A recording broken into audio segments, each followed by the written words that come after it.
Hello.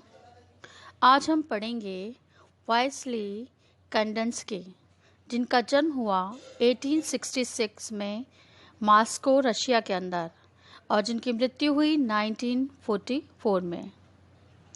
The art of future would move between two opposite pole, the greater abstraction and the greater reality. Kandinsky Kandinsky वस्तु निरपेक्ष कला के महान प्रणेताओं में से थे।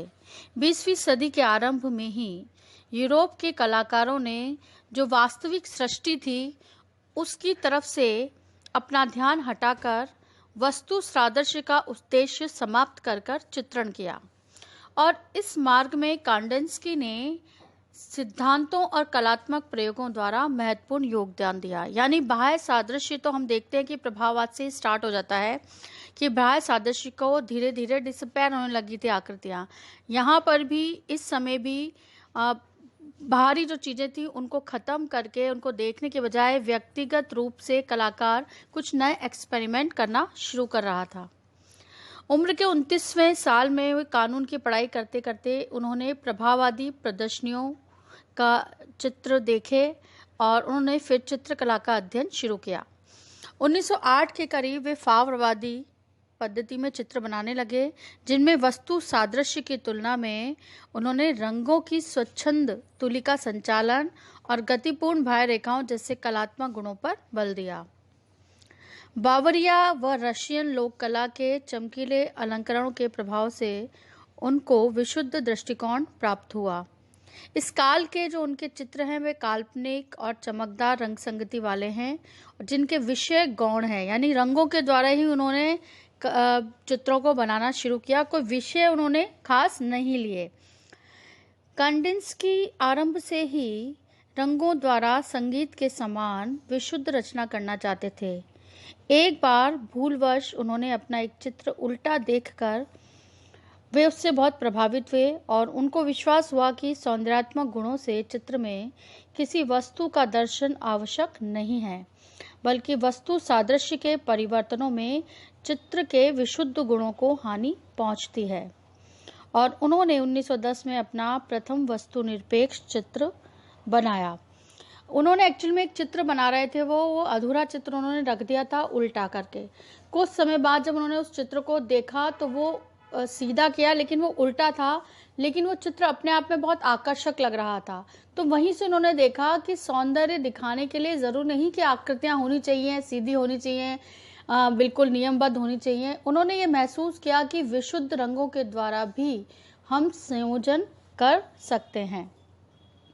इसी समय 1912 में उन्होंने एक पुस्तक लिखी, कला में आत्मिकता, जिसका प्रमुख सिद्धांत जो था वो था रंगों व आकारों से सुसंगति आधार मानवीय आत्मा से सउद्देश्य संपर्क से ही हो सकता है।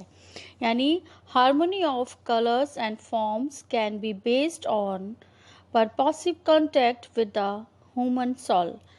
कैंडेंस्की ने 1910 से 12 तक उनके जो चित्र बनाए उनमें वस्तुओं का अस्पष्ट प्रभाव है।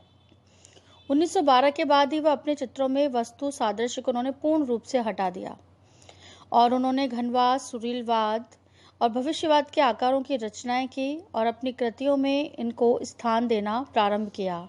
वह इनके चित्र पूर्ण रूप से वस्तु निरपेक्ष बन गए। लेकिन कैंडेंस्की की वस्तु निरपेक्ष कृति में भी ऐसा आत्मिकता थी कि उन्हें वस्तु निरपेक्ष के बजाय हम वस्तु निरपेक्ष अभिव्यंजना, एब्स्ट्रैक्ट एक्सप्रेशनिज्म कह सकते हैं। इनकी कला के दो तत्व हैं, एक तो आंतरिक व दूसरा बाह्य। जो आंतरिक है वह है कलाकार की आत्मिक भावना और उसका होना यह जरूरी मानते थे। कैंडेंस्की ने कलात्मक प्रेरणाओं का वर्गीकरण किया। कैंडेंस्की ने कला को जो वर्गीकरण किया कि हमको कहाँ से प्रेरणा मिलती है, कैसे चित्रों को हमको बनाना चाहिए या कैसे हम चित्रों को एक्सप्रेस कर सकते हैं, उसके लिए उन्होंने 3 बातें कहीं। पहला उन्होंने बोला कि दृश्य वस्तु से प्राप्त प्रेरणा, पहला जो हमें वस्तु दिख रही है उससे हम प्रेरणा प्राप्त करें वह कहलाता है प्रभाव यानी इम्प्रेशन। और अंतर्मन से जो प्रेरणा स्फूर्त होती है, हमारे आंतरिक भाव जो उत्पन्न होते हैं उन्हें हम बोलते हैं स्वयं स्फूर्त, इम्प्रोविसेशन। और क्रमशः विकसित आत्मिक प्रेरणा जिनका हमें बार बार साक्षात्कार होता रहता है। और तीसरी बात उन्होंने कही कि जो बुद्धि से संपर्क रखता है वह कहलाती है रचना यानी कंपोजिशन। इन तीनों क्रियाओं से ही उन्होंने कहा कि सृजन प्रेरित होता है। तीनों क्रियाओं कौन कौन सी? इम्प्रेशन, इम्प्रोविनेशन एंड कंपोजिशन से ही सृजन क्रिया सचेत होती है। पहली प्रेरणा से 1910 तक उन्होंने फाव शैली के चित्र बनाए। दूसरी प्रेरणा से उन्होंने 1910 से 1921 तक वस्तु निरपेक्ष अभिव्यंजनावादी चित्र बनाए तथा तीसरी प्रेरणा से 1921 के बाद उन्होंने रचनात्मक चित्र बनाए। 1921 से उन्होंने वृत्त, वर्ग, त्रिभुज, ज्यामितीय आकारों की रचना की थी और 1925 में उन्होंने अपना दूसरा ग्रंथ लिखा, बिंदु व रेखा से समतल, point and line to plane, जिसमें उन्होंने रचना से संबंधित महत्व को दर्शाया।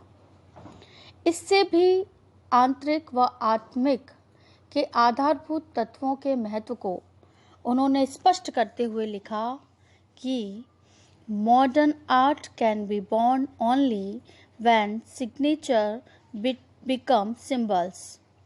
आधुनिक कला का विकास तभी संभव होगा जब हस्ताक्षर प्रतीकों का स्थान ग्रहण कर लेंगे।